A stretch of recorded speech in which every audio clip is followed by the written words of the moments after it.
and welcome to the 2019 Making Democracy Work Award ceremony. My name is Susan Simpson, and I'm the state president of the Wyoming League of Women Voters. Our original plan was to hold this event in person in April. Then we hoped for August, and now as 2020 slips away, we're here, still delighted to recognize Kathy Wright. I am missing the opportunity to talk with you all and meet with you after the ceremony and the hors d'oeuvres at the Laramie Country Club. I will provide some information about the League and the Making Democracy Work Award. Roz Schliske, Secretary of the Cheyenne League, will share the reasons for Kathy's nomination. Gail Baugh will tell us more about Girl State and Kathy's effects on her fellow National Guard soldiers. And then Kathy will speak. Then Diana Enzi will describe her work informing the world about Wyoming's role with women's suffrage. Today is Wyoming Women's Suffrage Day. On December 10th, 1869, Wyoming was the first state or territory to acknowledge the right for permanent and general unconditional women's suffrage. We celebrated that sesquicentennial, isn't that a great word, last year, and it was a wonderful celebration. And we continue to recognize the right to vote carries with it responsibilities. The League of Women Voters was formed February 14th, 1920, 6 months before the 19th Amendment was ratified, recognizing women's right to vote across the nation. The suffragists who had fought for that recognition wanted to see their votes used wisely. Carrie Chapman Catt came to Laramie in November 1919 to encourage Wyoming women to form a League of Women Voters. The League nationally and locally prides itself on being a nonpartisan, grassroots organization that studies the issues, comes to a consensus with civil but vigorous discussion, and then advocates for its positions and informs voters on issues, candidates, and elections, leaving them to make their own decisions, unless there's a position that the League supports. It doesn't speak in favor of candidates or parties. It welcomes all people age 16 or older. The mission statement of the League of Women Voters is empowering voters and defending democracy. Our vision statement is we envision a democracy where every person has the desire, the right, the knowledge, and the confidence to participate.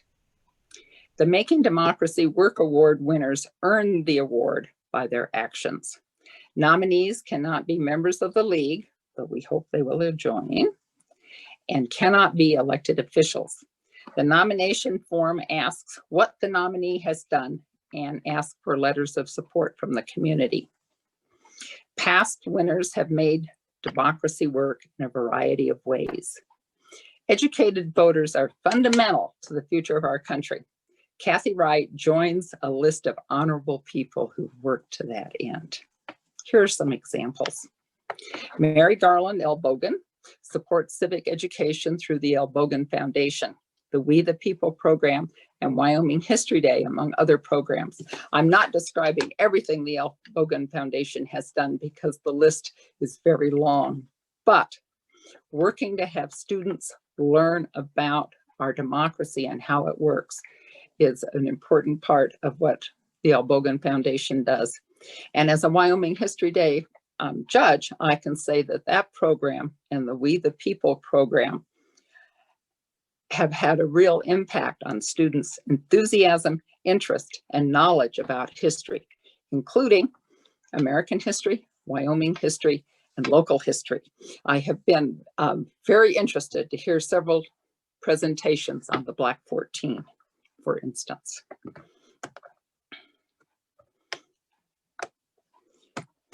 My computer has frozen. We can see you moving, so. I am, so we're okay.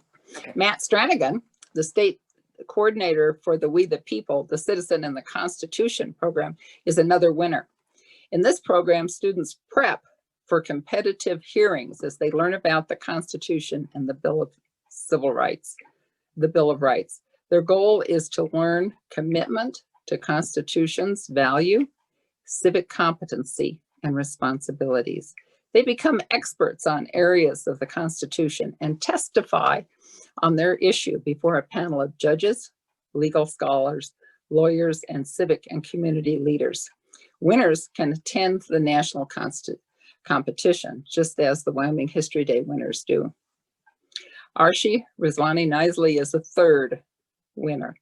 She reminds us as a woman, a Muslim, and an immigrant American that our democracy will serve us well as long as we act upon our obligations. Her words, combined with how she lives and acts, contribute to both a vital community and a living democracy. My last example is former Chief Justice Marilyn Stebner Kite. She was recognized for her work establishing the Wyoming Judicial Learning Center in the Supreme Court building. In non-COVID times, between 1,400 and 1,500 visitors a year visit the Judicial Learning Center. The main audience and the main target are the fifth graders who come across the state to Cheyenne to see the state capitol and learn about state government. The center includes an explanation of the Wyoming court system, interviews with judges, and interactive games, including a chance to be a judge yourself. Matt Swift, the state law librarian, tells me that the center is closed now, but they anticipate updates and a revival when the world reopens. I must add that not all winners are educators or supporters of educating children and young adults. Our winner today certainly is. Other recipients include Lisa Kinney, a former state senator and writer, Sheila Schermetzler, whose grant writing skills benefited both Carbon and Albany counties, and Joanne Barron, the Casper Star Tribune reporter and columnist. It takes many paths in all our hands to make our democracy work. We need our younger residents to learn, step up, and act. Now, how did Kathy Wright make that happen? Here's Rod Schlisky, the secretary of the Cheyenne League of Women Voters and the woman who nominated Kathy for this year's award, to answer that question. Thank you, Susan. In June of 2019, members of the Cheyenne League of Women Voters had just enjoyed a special suffrage tea at the Plains Hotel and had adjourned for a short meeting. On the agenda was brainstorming a nominee for the Making Democracy Work Award. Someone mentioned Kathy Wright in Girl State. Well, I explained, I've known Kathy for 40 years. Let me write the nomination. Done. End of discussion. For you see, encouraging young women to be involved with government, how could that not be a match made in heaven for the Making Democracy Work Award? Later that year, our nominee, retired Brigadier General Kathy J. Wright of Cheyenne, was named the winner, and the Cheyenne League made plans for the ceremony to be held at the Cheyenne Country Club. Then the world stopped. More than 25 years, Kathy has served in a leadership role as director in 2007 and 2010, committee member and volunteer for Wyoming's Girl State. Started in 1937 by the American Legion Auxiliary, Girl State has become one of the most respected and coveted experiential learning programs in the United States, in which young women participate in the week-long, nonpartisan curriculum by assuming the roles of government leaders from the city to the county to the state levels. The immersive learning experience is made possible by the young women living in cities in dormitory-like settings. And one of Kathy's achievements was to actively support the bid process to move Wyoming Girl State to Cheyenne and Laramie County Community College in order for the young women to have closer proximity to the Wyoming Capitol and state elected officials. Kathy comes to teaching and working with young people naturally. She graduated with a bachelor's degree in music in 1976 and a master's of public administration in 2003, both from the University of Wyoming, and a master's of science in strategic studies from the U.S. Army War College in 2001. She was a public school teacher for 6 years, and her initial Guard assignment as an officer was as training officer for the Wyoming Military Academy in Casper. Today, Kathy serves as the instructor for the Girls State Political Science course at LCCC. As you listen to some of the course competencies, you cannot help but wish they were required of all citizens. 1. Describe the Wyoming political governmental process with specific focus on how citizens can participate in the process and influence policy. 2. Explain citizenship involvement in elections and other ways for citizens to influence the actions of government. And 3. Complete an academic assessment to measure the knowledge of government processes. The textbooks? Simply the U.S. and Wyoming constitutions. However, the one requirement that probably means the most to Kathy is the young women must write an essay of personal reflection on the motivation to become involved in American citizenship. Long after the girls have returned to their hometowns, Kathy has said she reads those essays so deeply personal that they can cause this general to become a bit choked up. As Girls State Legislative Coordinator, Kathy is at the heart of providing the hands-on experience of writing and passing a bill through the legislature by enlisting the support of Wyoming legislators, which is the key to the success of the program. Early on, she works with current and former lawmakers as they help assist prior to the session with drafting bills in their home communities. Then, in mid-June, she ensures legislators are available in Cheyenne to mentor these future leaders during an initial joint session on the process. She and her legislative mentors assist the delegates in committee work, House Senate leadership selection, committee debate, passage of bills, and conference committees. She coordinates the joint session for the Girls State Governor to sign or veto bills, as well as a follow-up panel discussion. Overall, she has said, working with Girls State is an opportunity to watch young women grow and develop in confidence and skills. Does this sound like a military operation? You bet. And Brigadier General Wright is the one to handle it. Starting as an enlisted member in the Army Band, Kathy became the Assistant Adjutant General for the Army National Guard. She liked to joke that some people say my story is from piccolo player to general officer. But it's more than that. She was Wyoming's first woman Army National Guard general officer. In addition to completing numerous senior military leadership courses, she was awarded nearly 30 military honors. And related to her military assignments, Kathy helped form and serve on the Wyoming National Guard Diversity Council, helped coordinate Wyoming family support activities for deployed servicemen and women, promoted and assisted with the Wyoming Youth Challenge Program for troubled young men and women, as well as the Starbase Academy, which focused on science, technology, engineering, and math for fifth graders, and served as an ombudsman for the employer support of the Guard and Reserve. She's a dual member of the American Legion and the American Legion Auxiliary, as well as the VFW Auxiliary.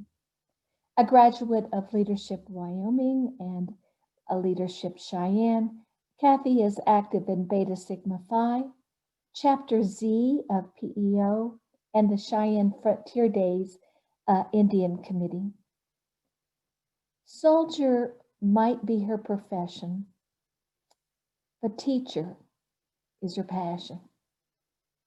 Kathy is immensely proud of the transformation that has taken place in the hundreds of young women who have participated in Wyoming's Girl State.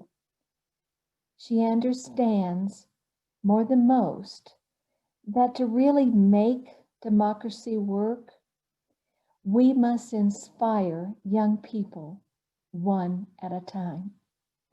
So to recognize your achievement, Kathy, it's my privilege to give you this plaque.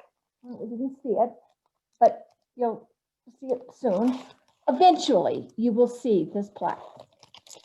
And now, Gail Baugh, retired Command Sergeant Major with the Army National Guard, who worked with Kathy, both as Girl State and in the Guard, will tell you more. Ladies and gentlemen, good evening. We the people, by the people, that foundational concept of democracy, this we know. Please allow me to share some pertinent organizational background that may be unfamiliar to you. Brigadier General retired Kathy Wright's journey as a military professional began with an oath, with which many of you are acquainted. Where we do solemnly swear or affirm that we will support and defend the Constitution of the United States and the state of Wyoming against all enemies, foreign and domestic, and that we will bear true faith and allegiance to the same. Each of us in positions of public trust make this oath. The strength of any team lies in deep-rooted values. For the Army, they're embodied in the warrior ethos. That fundamental character or spirit of a culture is incorporated into the soldier's creed, which relevantly includes, I serve the people of the United States and live the Army values. I am a guardian of freedom and the American way of life. Brigadier General retired Kathy Wright has been a member of the American Legion Auxiliary since childhood. In the interest of delicacy, I will not state the number of years, and the American Legion for just the past 18 years. The preamble to the Constitution of the American Legion includes, for God and country, we associate ourselves together for the following purposes: to uphold and defend the Constitution of the United States of America, to foster and perpetuate 100% Americanism, to safeguard and transmit to posterity the principles of justice, freedom, and democracy. As stated in their mission, the American Legion Auxiliary includes adherence to the following purposes: to foster patriotism and responsible citizenship, to provide educational and leadership opportunities that uphold the ideals of freedom and democracy and encourage good citizenship and patriotism in government.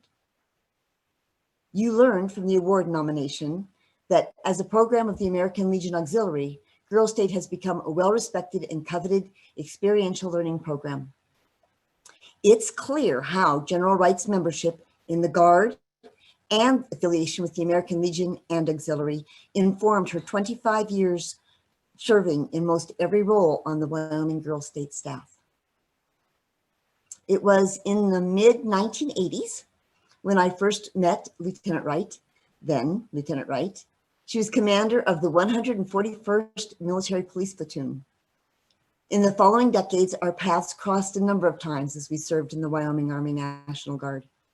Her leadership, that ability to influence, and the timing of her natural career progression placed her front and center to pave the way, achieving a number of female firsts in the organization. Very noticeable to me was employing her professional competence to change and improve the organization's culture, to help leaders in our ranks find value in our rich diversity. Isn't change just oftentimes just plain hard, particularly in an organization with a long history like our Army. Convert the leaders, and then soldiers began to more clearly see and respect the merit each soldier brought to the organization. In the Guard, I observed her employ the concept of mission first, people always. She'd been enlisted, she'd been led, and she never forgot where she came from. I watched when, as a general, she played with the members of the 67th Army Band, the unit where her Guard career began. The general sat among the soldiers. She didn't lead from afar, but walked with those she led. She saw, recognized, respected, listened to the soldiers in her care, and always considered the perspective of others. For General Wright, they had a voice, and what they said had value. She inspired by instilling the spirit of possibility, and her example fostered hope in achieving anything. Clearly, I remember receiving Brigadier General Wright's invitation in the spring of 2010 to participate in the early June Wyoming Girls State. I, then Command Sergeant Major Gail Baugh, was standing by for the possibility of a June deployment and learned in late May that I was not picked up for that mission, so available to serve on the Girls State staff. Even with that short notice of just 2 weeks, she still welcomed me. That first experience of mine, I learned to be a Girls State senior counselor under the excellent tutelage of Star Valley's Marty Halverson. I've been hooked ever since. Can you remember when you were 16, 17 years old? So much future stretching out before you, so much uncertainty. Do you recall how crucial those 1 or 2 adults who served as role models were to your life decisions that brought you to where you are today? We, the people, learned to tie our shoes, figured out how to jump rope, acquired adequate skill to drive safely, discerned those things that we most enjoy, discovered our niche by doing. And how do we learn to be good, productive, engaged, contributing citizens? The Girls State program was developed from the idea that our youth should be offered a better perspective of the practical operation of our government, and that the individual, being an integral part of the government, is ultimately responsible for the character and success of the government. The nomination's description of Girls State as an immersive learning experience is truly accurate. Delegates from all over this great state come together for a whirlwind week in early June for this hands-on application of Americanism and good citizenship. From that first exciting day, the delegates learn about government by actually participating in various governmental roles. As active citizens, they run for office that very first evening in their cities for the positions of mayor, city clerk, city attorney, city engineer, city treasurer, city councilwomen, water commissioners, police chief and officers, fire chief and firefighters, postal clerk, as well as precinct captain and election judges and clerks. After all, we must have election officials for a valid election. The city mayors meet each of the following mornings with the presiding Girls State governor for information to pass on to their citizens of their city at their next city meeting. Isn't effective communication key? The delegates receive educational training, either in the judicial process by participating in mock trials as a judge, attorney, defendant, juror, or in the legislative process by debating delegate-submitted bills in the House or the Senate, using parliamentary procedure to amend and pass bills into Wyoming Girls State legislation. Using a two-party system, the delegates file for and campaign for partisan or nonpartisan positions at the county, state, and federal levels by holding primary and general elections. An inauguration is held to swear those newly elected into the various Girls State offices. And the delegate elected as the Girls State governor will return to preside over and assist with the following year's Wyoming Girls State session. All delegates participate in the Girls State Choir and perform together during the inauguration. They study and take an Americanism test, During the week, through a selection process that involves delegates as well as the Girls State staff, 2 delegates will be chosen to represent Wyoming Girls Nation, a program similar to Girls State, but held on the national level in Chevy Chase, Maryland, outside Washington, D.C. in July. For those diehard student athletes, we even make available an optional extracurricular opportunity, the fabulous 5 o'clock fun fitness friends. That is 5 a.m., as if their days aren't full enough. As I mentioned earlier, the mission of the American Legion Auxiliary, in which General Wright has been a member for most of her life, includes to provide educational and leadership opportunities that uphold the ideals of freedom and democracy and encourage good citizenship and patriotism in government. Months before Girls State kicks off, General Wright, in the role of legislative coordinator, is pretty busy. Oh, let me count the ways. She ensures that the Girls State political science syllabus is in place and accepted for college credits by the campus where Girls State will take place, so as to be within reach of each of the delegates. She receives, reviews, and assigns to appropriate committee the bills submitted by each and every delegate by their May 1st deadline. Those bills are then compiled and printed along with legislative rules in sufficient quantity to be available when delegates arrive. She coordinates availability and attendance of legislative volunteer educators who will patiently provide invaluable guidance to the delegates as they perform their Senate and House work on those submitted bills, ensuring coverage for the various sessions throughout the entire week. She builds folder after folder for the bill files and ensures an adequate supply of forms needed for conduct of the House and Senate proceedings. She ensures accurate table tents and name tags for all the delegates, staff participating in education sessions, and those community volunteers who generously give of their time and talents. She coordinates use of space in our Wyoming State Capitol for the final legislative session, providing an authentic experience for the delegates. And she has meaningful contact with the staff volunteers she'll be mentoring throughout the week of Girls State. After all, continuity matters.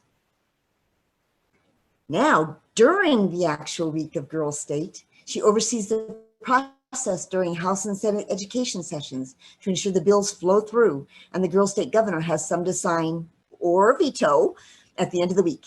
And she, probably most importantly, calmly commits time to help delegates conquer whatever teenage crisis is before them, always allowing them to keep their dignity and gain courage, confidence, and skills.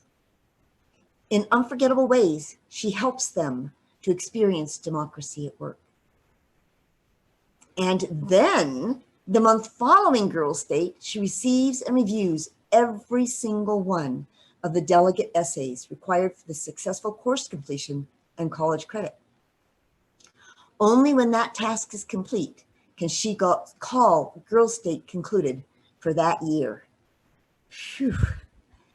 All this behind the scenes work that goes on before, during, and after to facilitate the Wyoming Girls State experience results in the Wyoming American Legion Auxiliary being able to provide citizenship training for young women who've completed their junior year of high school, to afford them an opportunity to live together as self-governing citizens, to inform them about the duties, privileges, rights, and responsibilities of American citizenship in order that they may understand and participate in the functioning of their government, and to help them grasp the meaning of some of the responsibilities which they must assume when they become adults. To Brigadier General retired Kathy Wright, I offer my sincere and hearty congratulations for this award and for her unfailing encouragement by example to others to be the best citizens possible. Thank you for your service as a leader who is safeguarding our democracy in our community, state, and nation. Thank you for making democracy work.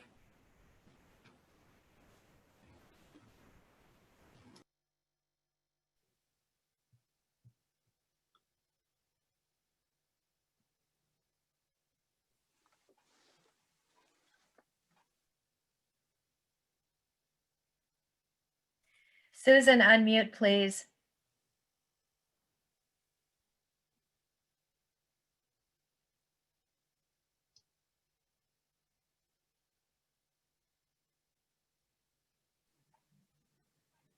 Ladies and gentlemen, I give you Kathy Wright, one of the heroes making democracy work. Kathy. Thank you, Susan, and thank you, Gail, for your kind words. First of all, I want to thank the League of Women Voters for this honor. I am blessed and humbled by the recognition. I'd like to share some of my life experiences and how they contributed to my life choices. I retired after 40 years in the Wyoming Army National Guard, and as a member of the military, Gail mentioned the oath, which pledged my allegiance to the Constitution. My husband and all three of my sons served in a variety of branches, as well as my father and my husband's both parents.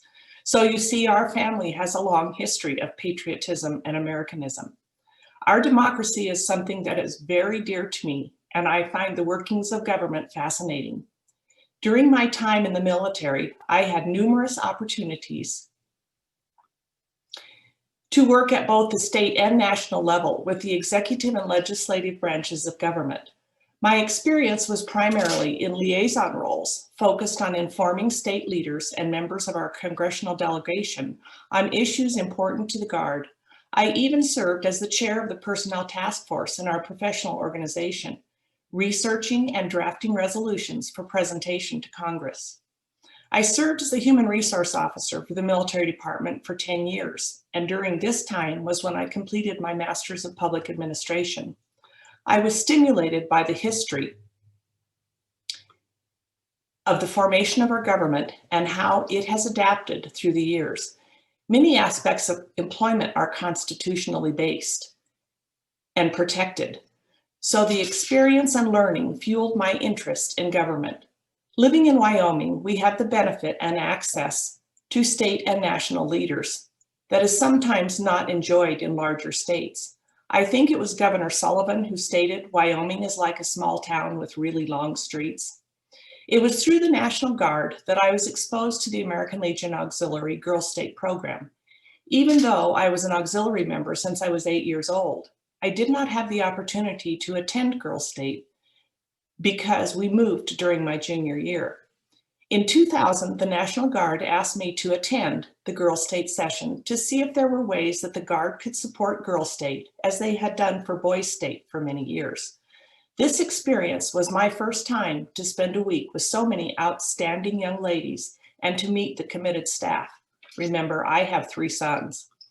So I've served in almost all the positions, as was noted earlier, starting with Americanism Chair to Choir and Band Director, and also some time as the Director. In my roles as the Political Coordinator and the Legislative Coordinator, I became familiar with how this wonderful program not only exposes, but educates the delegates through hands-on experience in public speaking, campaigning, elections, the workings of the political parties, and the functioning of both the legislative and judicial branches. As Gail noted, experiences start at the city level and progress through county and state level activities. As a legislative coordinator, my duties range from reviewing and preparing the delegates' bills to contacting Wyoming senators and representatives to act as educators during the mock legislative sessions. In 2019, I was able to add committee secretaries from our state legislature. These women added another perspective to the girls' awareness.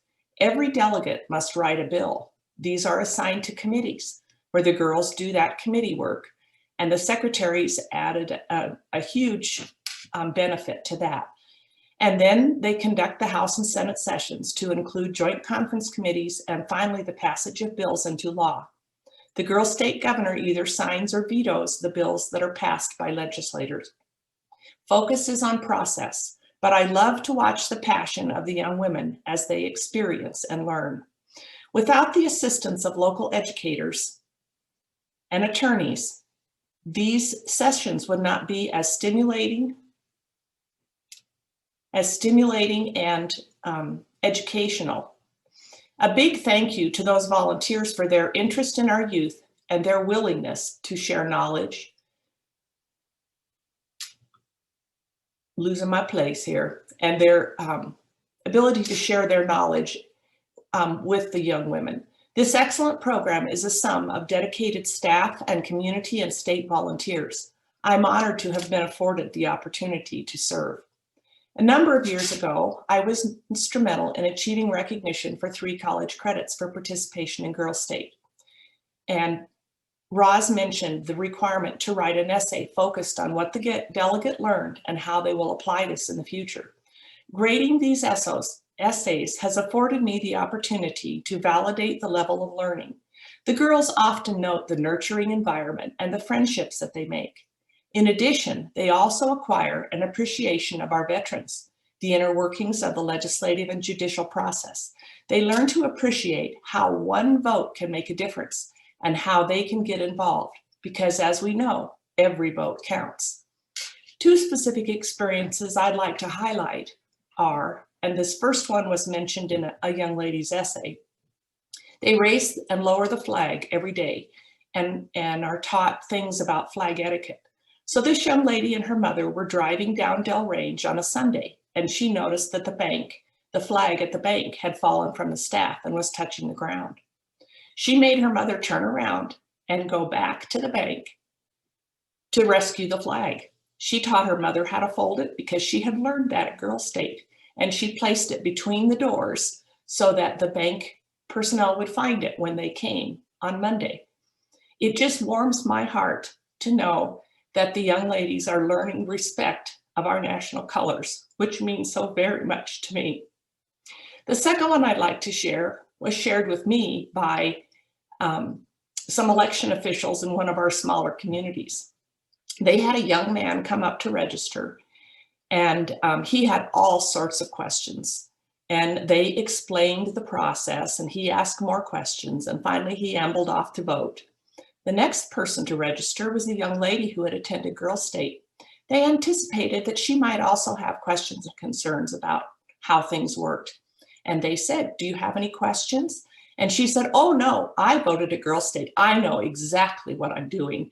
So that validated for me again, from the perspective of someone outside of Girl State, that these girls are carrying the things they learn forward into their lives. It was my involvement in Girl State that motivated me to work as a staff member for the Wyoming House of Representatives and to serve also as an election judge, which I have done for the past 9 years, and also recently to seek service on the Governor's Probation and Parole Board. It takes citizens at all levels and aspects to ensure that our democracy works. In closing, I would again like to thank the League for selecting me for this awesome honor. And also I want to note that the 2021 session of Girl State will be conducted 6th through 12 June at Laramie County Community College in Cheyenne. This year, the session will be open to both junior and senior girls since the 2020 session was canceled due to COVID. Thank you.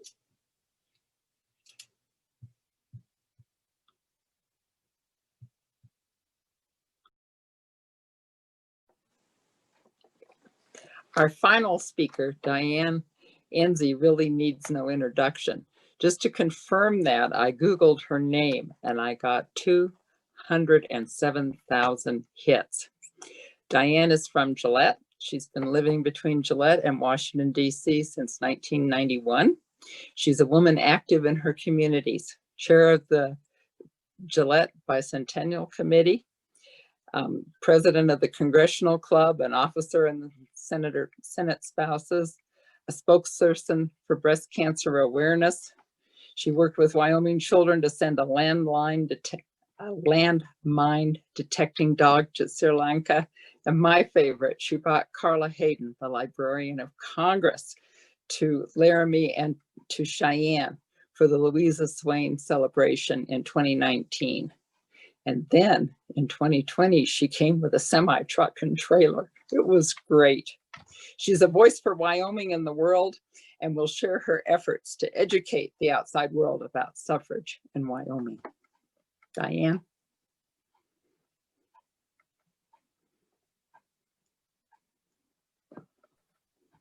Unmute, please.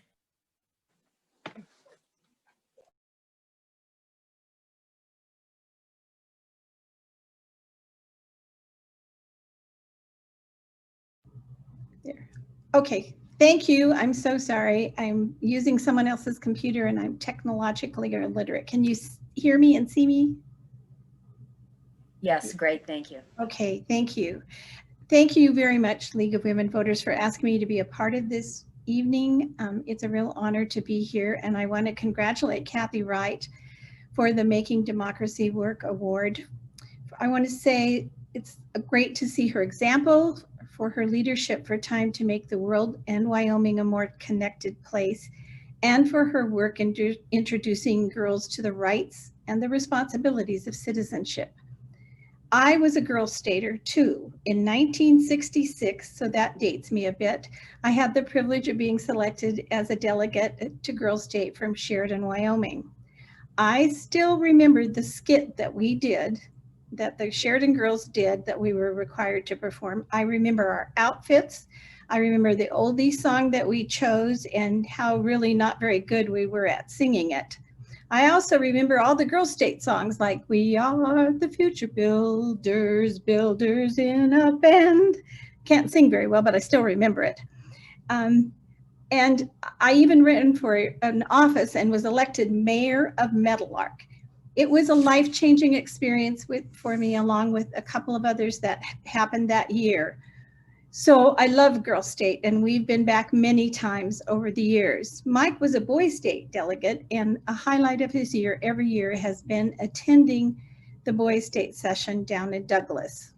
Our daughter Amy was selected as a Girl State delegate, but she was also selected to a national for a national award and was unable to attend. But our youngest, Emily, was chosen to attend Girl State in 1996 when it was still in Powell. And she informed us as she went off to Girl State, "I'm not running for office. I'm not interested in that. I'm not going to do that." And we said, "Okay, Emily, just go enjoy and learn. You're going to have a great time." Well, she decided when she got there she would run for office. She ran for U.S. Senator and was elected.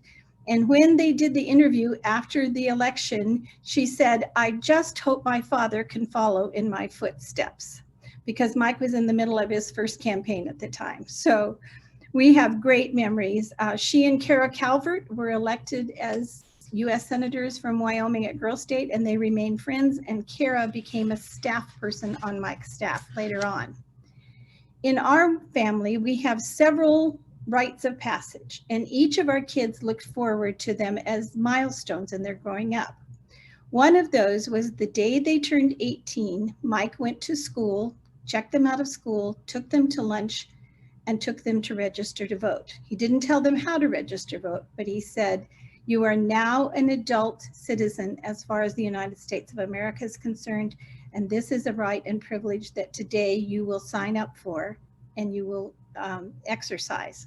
So it was very important to them. And then of course he took our son off to register for selective service afterwards. Voting's mandatory in a lot of places in the world. I was in Australia once and they informed me that they couldn't believe people didn't vote because there they have to vote.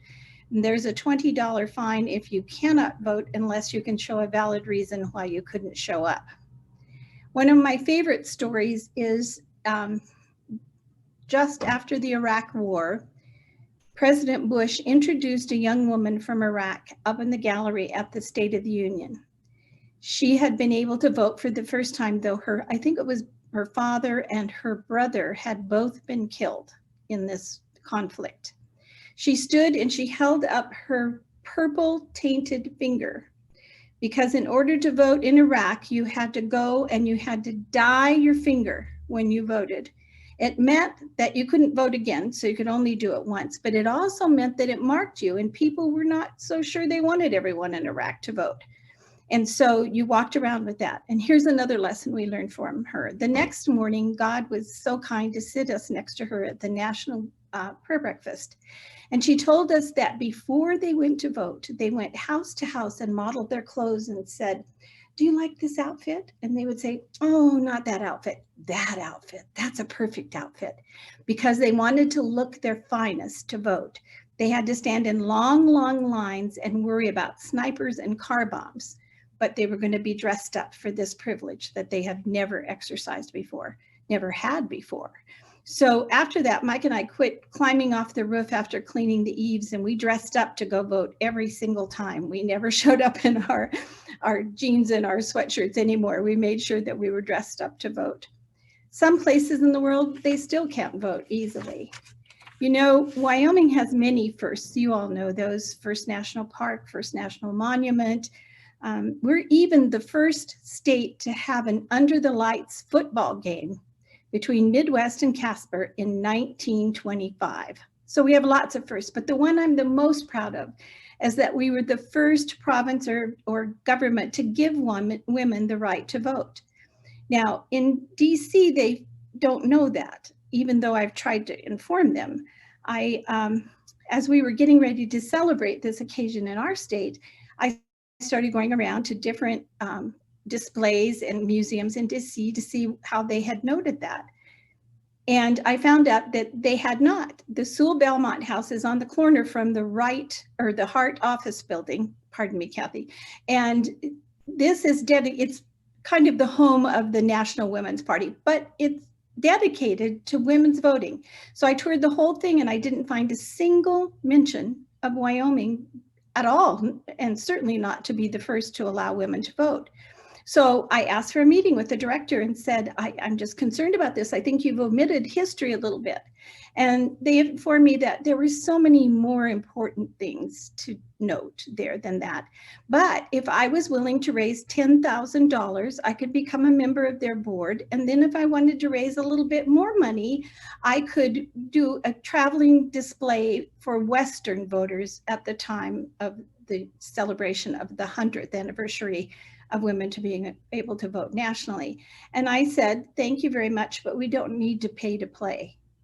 So then I went to the National Portrait Museum, where they did a really lovely display on the history of voting across our country. And we, again, were not mentioned.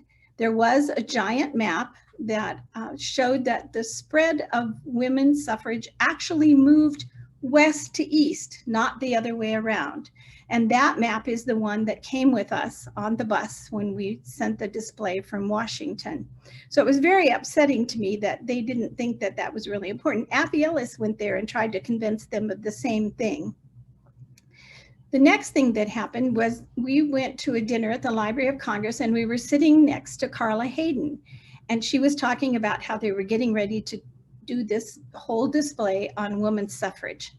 And by the way, if you have visited DC and not gone to the Library of Congress, that's the gem of the city that you must see. It's wonderful. And so I said to Carla, well, of course you're going to put Wyoming in your display, aren't you? And she said, Wyoming, why? And that's how it began, that Wyoming is in that display in the Library of Congress. And Carla Hayden came to the state in 2019, and she portrayed Louisa Swain at the reenactment of that very first vote in Laramie. She also met with our state librarians from around our state. She toured our state, fell in love with it, even bought cowboy boots for her granddaughters before she went home. And she taught us how to do the Wyoming, or the Veterans History Project. So if you have a veteran that has not yet recorded their history to be put in the Library of Congress, please, please encourage them to do so. And if you don't know how to do that, get a hold of me and I'll help you find out. So then we decided, well, we were going to plan a grand event to show people that Wyoming had been the first to give women the right to vote. Some women who are with us tonight, Roz and Karen and some others, did this great play that I saw in Laramie, and they helped me plan this event. The Truckers Association was giving us a large, huge semi, a display semi, and the Library of Congress was going to outfit us with all kinds of memorabilia and displays and pictures and all kinds of things from the suffrage movement. We were going to launch it in front of the Library of Congress. We were going to drive it through the country. It would be displayed on the outside as well as on the in. First woman voter from Wyoming. Karen and Roz and some of the others were going to come along in costume and greet the people at every stop. And we were going to tell this wonderful history that we had. That's what we were going to do. Then COVID happened and we were not able to do the display truck. Library of Congress was closed. They kind of had to pass me the Western movement map in secret because we couldn't go in there. But the Trucking Association still gave us a truck. It was shrink wrapped to say Louisa Swain, first woman voter, It was launched from in front of the United States Capitol, and get this, driven by 4 women truck drivers all the way across the country. They could not believe how people beeped at them as they drove by, waved out the windows, and the 4 of them didn't know anything about Wyoming being the first. They really didn't know a whole lot about women voting, but they learned a lot. And those of you who came to Cheyenne when they pulled that truck in there, it was just a happy, happy occasion. And then our garbed women greeted everyone, and they gave those 4 women truck drivers a tour of the Capitol along with the governor. And don't you think that they felt really, really, really special? The truck continued on to Laramie, and we celebrated that occasion of the first women's vote in our state, which happened 150 years ago, 50 years before the rest of the nation. So I thank everyone who participated in that and helped us make that a really important part of our history once again. It was an honor to be a part of it. I really salute all the work that you do to inform voters and to be informed voters.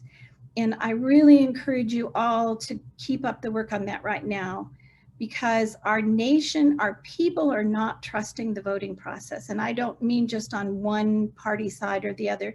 I mean in our nation, and that's sad. We need to make sure that we get it so they don't only trust it, but they will vote, and they will be part of the democracy. When we were campaigning door to door our very first time, I probably shouldn't tell this because it's not a very nice thing on myself, but I would, go to the door and hand them a brochure and say who I was, and I would really appreciate it if they would take this brochure and read about it and think about voting for Mike.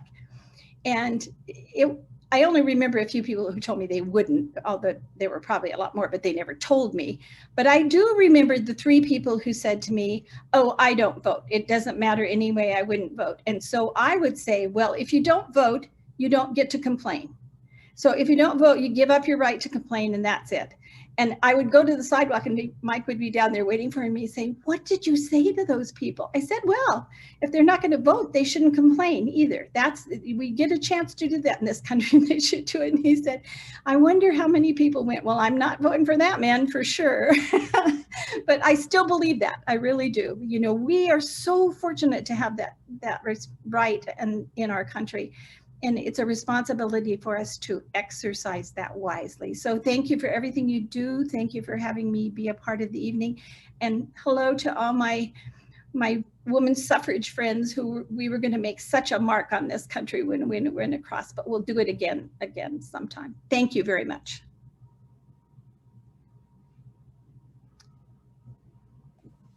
Thank you, Diana. Yes, indeed. Congratulations again, Kathy. I would like us all to give her a round of applause, even though we're sitting in our separate rooms, just so she knows that we're for her. Yay! Hooray!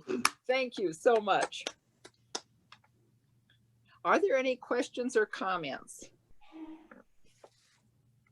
Karen?